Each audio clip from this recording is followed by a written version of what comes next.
I am reporting to you today that we have had 2 new positive tests come back, and I'm going to give you a few details about each of them and a little bit of a comment about how we manage them, so you understand how the procedure goes, including the release of the information to the public. The first case was an older individual, a resident of Dryden. The individual has not traveled and has not left this area, but lives with family, children and spouse. So these are the only contacts. And what this means is that this case in Dryden has been isolated. The contacts are in quarantine.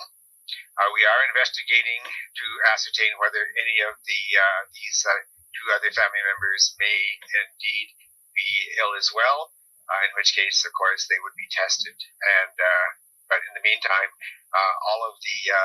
both of these individuals who are contacts of this older person are in quarantine, which means that they won't be leaving their homes. So here in this one, I just want to reassure that, again, partly because of this person's situation being older, and partly because of the cooperation that we've received and understanding that we don't go out when we're sick with respiratory illness now, that we don't believe that there's any additional risk that has been caused in any way by this case reported in Dryden. The second case is a male who lives in Sulikout, and you may have heard of this case because it has been its existence has been suggested by others in the community. This person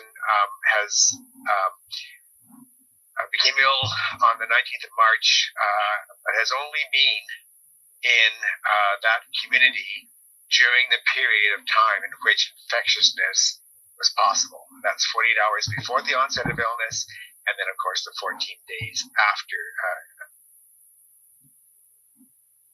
the illness. And that means that this person, additionally, has only one household contact that we believe needs to be in quarantine, and so both the isolation of that person and the quarantine of the spouse both have been put into place to ensure that there's no further risk from this case in that community. I can tell you that the individual does work outside of the area, but did not travel for work during the incubation period or the period of infectiousness. That means 2 things. One, that the individual was not traveling while infectious, but it also means that there was potentially transmission near that person's place of work, or in that person's place of work, out of the area, and so we will be looking into that as well. So for both of these cases, we've got good cooperation. Cases are in isolation, contacts are in quarantine, and any additional symptoms are being followed up and investigated.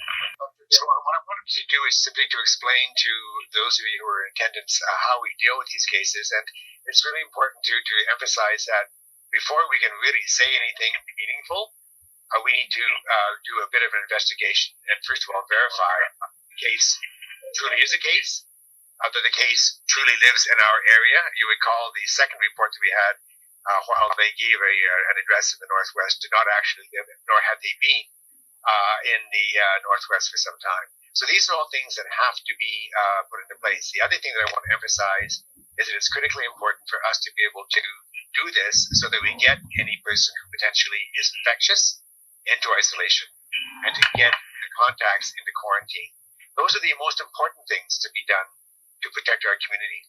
And while we do want to share the information with you, it's not always possible to do it the moment we receive the report. For all of these reasons, it has to be verified, and certain measures have to be taken to make sure that the risk to the community is eliminated before we do anything else.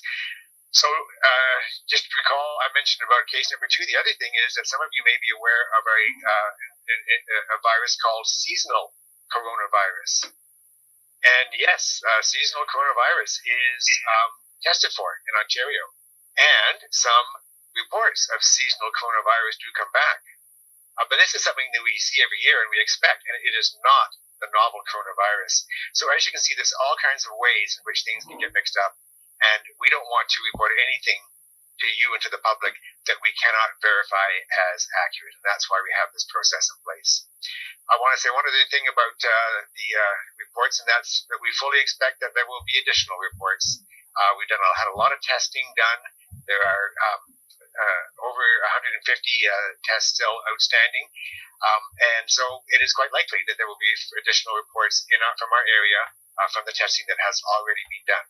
I want to draw your attention to the fact, though, that the positivity rate amongst the tests that have been done so far is not extremely high yet. It's just over 2%. And so what that means to me is that we are still early on, but the 2 new cases, because there was no international travel, is an indication that an early indication that we've got transmission going on in the community. Just a word about the additional outstanding tests, just so you know, there have been 182 tests come back as negative, and there are 169 pending, and so there is still a number of tests that we are waiting for to see what the result is. I want to mention, before I take any questions, briefly what we are doing, because we have turned our attention almost exclusively to our response to this. This is a major public health event, and this is the time when public health has to redeploy as much of the workforce as possible to the response, because it's only going to get bigger as a wave comes through. We are maintaining a small number of essential services, so if people need to reach us, they are most welcome to call to make an appointment. If it's, for example, I'll just take the example of a routine infant immunization. These are key to continue. We do not want a child to get whooping cough because they missed their opportunity to get that vaccine because of the novel coronavirus. So if people call us, we will make appointments for services that are essential and that we can accommodate. We're developing internal protocols. We've been contacting partners, not just in the health field and physicians, but also municipalities, social services, and others. We've been working with long-term care homes. You've heard that there has been a problem, and one in particular in the south where a number of deaths have occurred. We want our long-term care homes to be prepared, to have protocols in place, and most importantly, to do whatever they can to keep novel coronavirus out, because this is the home of very vulnerable people. So that's been an important issue that we've been working on. We've also been developing plans with partners to address other vulnerable people in the communities, such as the homeless and so on. Working with you folks, of course, to keep you and the public up to date, working with some of the Indigenous communities, but that is, I have to stress, a responsibility of the First Nations and Inuit Health Branch, and more locally, the Sioux Lookout First Nations Health Authority. So they're taking the primary responsibility, but we are cooperating with them and working on other things that are important that we need to keep going, such as community food security initiatives for children and youth. We do get notified of how many cases are outstanding, so we are watching all of these cases. The people who have been tested, if they have symptoms that are compatible with the novel coronavirus, and I expect that almost every one of these people will, they are asked to be at home, and that's why by the time we get the test results, we're in good shape, because the people have been staying at home. Our mechanism of being notified is that the Public Health Ontario lab, as soon as they get a positive report, and I think they must be going 24 hours a day, because this report, for example, as I mentioned, I got it at about 8 or 9 o'clock Eastern time last night. It might have come to our office a little bit earlier, but so it was not during normal working hours. We could get these reports at any time of day or night, but we have to, before we do anything, as I mentioned before, be in contact with the person involved, ascertain, now that we have a positive, their specifics of their situation, and to ensure that they are following the protocols for isolation and quarantine that I outlined earlier. Yes, I think, and I earnestly hope that we will have a faster turnaround time. It has been very difficult for us up in the north and northwest for this reason, and I'm really happy to hear this confirmation. We were expecting this, but it was a question of when we would get it into place. The first thing this will do, of course, is to reduce the travel time with limited flights to the south. I think it is taking longer than normal to get specimens to Toronto. So even if we can't send it by, it's not sent by plane, at least it can get to Thunder Bay within 6 hours or so, or maybe less than that. So I do expect it to be faster.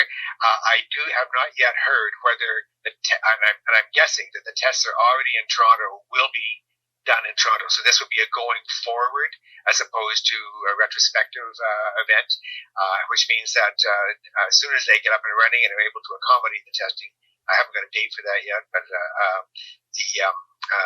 from that time forward, I think we can expect to have a testing time. Well, the travel time plus 24 hours. If they have no backlog, you could theoretically get a result by the next day. Yes. So the process that we go through when we have a case reported as positive is that we contact that person and we ask them. We establish when the symptoms began. In other words, the date of onset. We go back 2 days from that, which is the provincial standard now for a period of communicability, and we ascertain what the person has been involved with, what they've done, where they've been, and with whom they've been in contact from that point in time, 2 days before the onset time, until such time as we are speaking to them.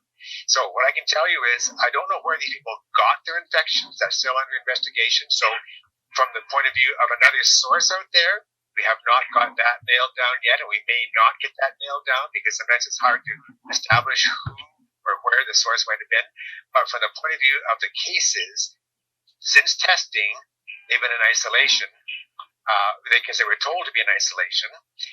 And in addition, for that period up to 2 days before the onset, we have established that their only contacts were household contacts. We're not looking for people beyond that because of the person's activities that they have shared with us. So yes, that's the process. So 2 days prior to the onset of symptoms, you would be looking at any contact. That's correct. So if they've been to a meeting or been to any kind of social gathering, visited friends or family, we'd be looking at all of those kinds of things. During this period of time, as you know, Ontario has been pretty much shut down. So from that point of view, we actually are a bit lucky because I think many people are respecting those requirements and are staying home because they have been asked by public health authorities across the country to stay home. Okay. In the second case, the male in Silica, you mentioned that he works outside of the area but did not travel for work during, I guess it would have been the 48 hours prior to his symptoms onset, but then you mentioned that there was potential transmission near his place of work. I was a little confused. Can you just clarify that part?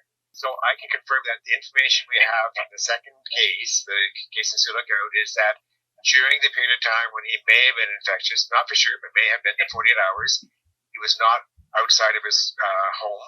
And people are not, because when they're feeling sick, they've been told to stay home. But the incubation period for this, in other words, for those 14 days before he became sick, we're still working with him on where he might have acquired this, and it may not always be possible to figure that out. What I'm saying is that where he acquired it may even be out of the area, and it quite possibly is out of the area, because it takes, on average, a week, but up to a maximum of 2 weeks from the time of the day of exposure to the date of onset to incubate the illness. So yes, it may have been acquired outside during that distant period, but the person was not infectious until 2 days before the onset of the illness in himself. I see. Okay. So then there is no worry then of possible transmission at his workplace? No, because he has not flown back out there. He's being ill. He's now isolated at home. So he won't be going back there until we have cleared him. The long-term care homes are going to be the most challenging part of this entire pandemic from the local control point of view. We have people, all of whom are living together, and many of whom are vulnerable, and this is their home. So once it gets into their home, then they become at risk.